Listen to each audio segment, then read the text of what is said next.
c'est l'histoire d'un viol de masse, pratiqué pendant des années sur des dizaines de milliers de petites Britanniques par des gangs de musulmans pakistanais qui ont constitué un véritable réseau pédocriminel.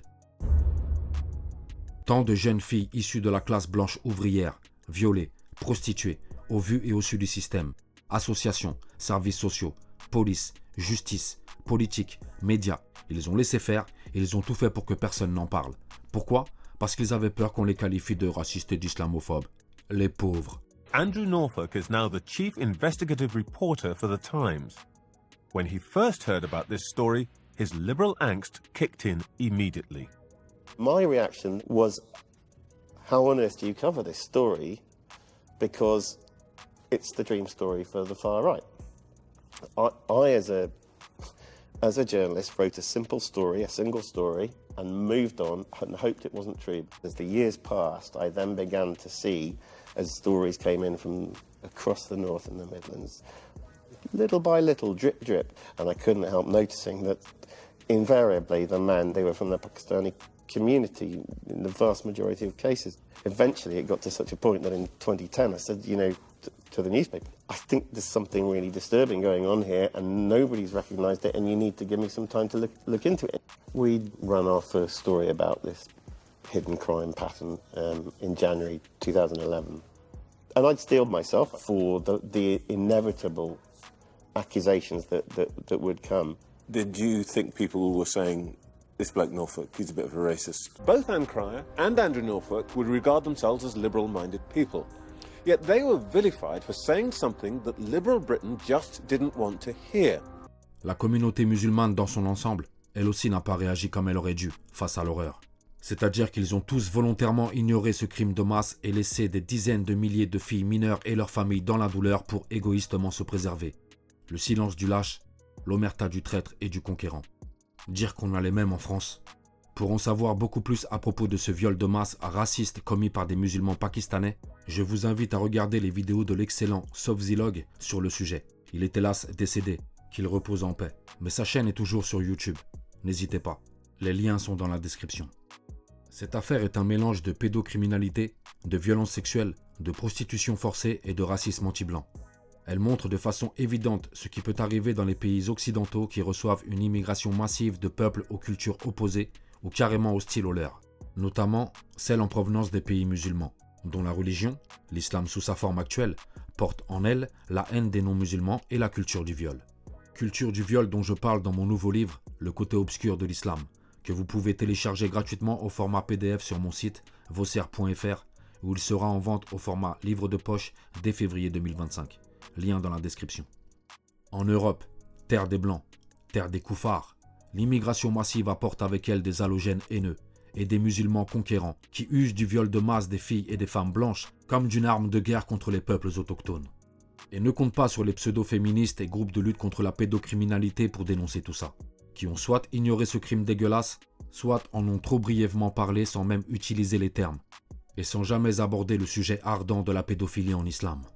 Les sociétés progressistes sont les plus touchées car ce sont elles qui subissent cette immigration massive, à qui l'on doit aussi l'augmentation constante de l'insécurité, l'islamisation, la montée continue du racisme anti-blanc, etc. Même cause, mêmes effets, sans exception. Pour toi, qui est le plus raciste entre les Arabes, les Noirs et les Français? Mais ça, il n'y a même pas de débat, voilà. C'est les Noirs et les Arabes, voilà. Comment ça, il n'y a pas de débat? Je pensais que t'allais dire... Il n'y a même pas de débat. Ici en France, les plus racistes en France, si la vie de mon chien, c'est les Noirs et les Arabes. Et il dit ça parce que c'est la vérité. Moi, je suis en France, j'ai vu, je connais les Arabes, je connais les Noirs, je connais les Blancs. Je ne dis pas qu'il n'y a pas de Blancs racistes, il y en a des Blancs racistes. Mais il y a 10 fois plus d'Arabes et de Noirs racistes, plus que les Blancs. Les Noirs et les Arabes... Bon, merci, voilà, merci. Le racisme anti-blanc et la haine des koufars sont à l'origine d'innombrables crimes et délits, dont cette affaire sordide de grooming gang. Et pour rappel, toujours au Royaume-Uni, il y a quelques mois, le meurtre raciste et sauvage de 3 petites blanches, paix à leurs âmes, perpétré par un migrant descendant originaire du Rwanda, chez qui la police a trouvé un manuel d'entraînement d'Al-Qaïda. Une attaque au couteau meurtrière près de Liverpool, en début de semaine, qui a coûté la vie à 3 fillettes. Des fillettes assassinées, c'est la goutte d'eau, on en a assez. Un horrible assassinat qui a provoqué de nombreuses manifestations de dénonciation et de protestation où l'on a vu ultra majoritairement que des blancs. ce qui prouve l'indifférence des autres communautés quand les victimes sont des autochtones.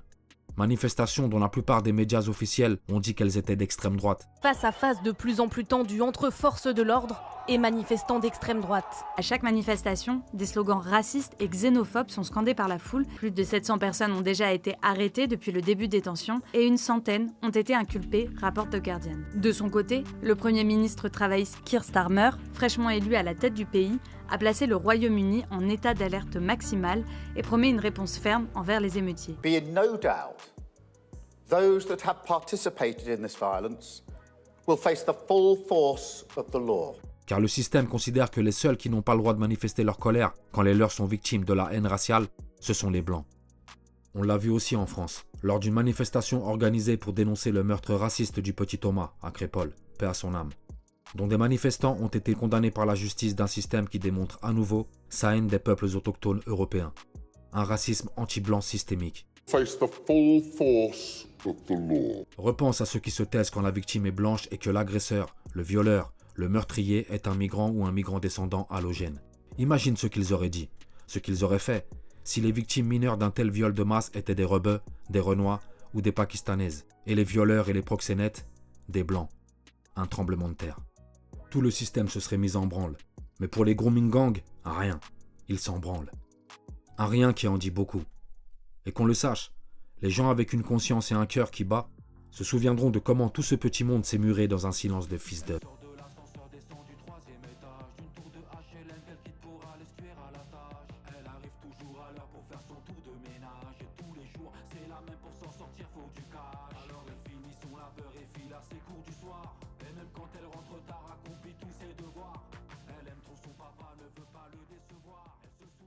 We're not racist.